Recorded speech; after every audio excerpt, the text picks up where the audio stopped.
I carabinieri di Mestre hanno arrestato su disposizione del Tribunale per i minorenni il 18enne veneziano Mattia Vianello, che ora andrà nella comunità Casafrancesco di Verona. Il ragazzo era noto alle forze dell'ordine per vari episodi di resistenza a pubblico ufficiale, furto, rapine e danneggiamenti. In una circostanza si era anche scagliato con gli amici contro un'auto della polizia locale a Mestre, per poi prendersela con un'altra vettura parcheggiata in Piazzale Roma.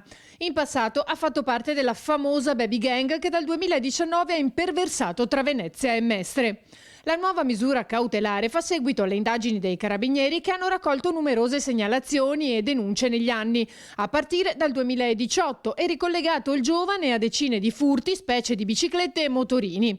I proventi della refurtiva venivano poi trasferiti in altre attività, in particolare lo spaccio di marijuana condiviso con gli altri componenti della banda.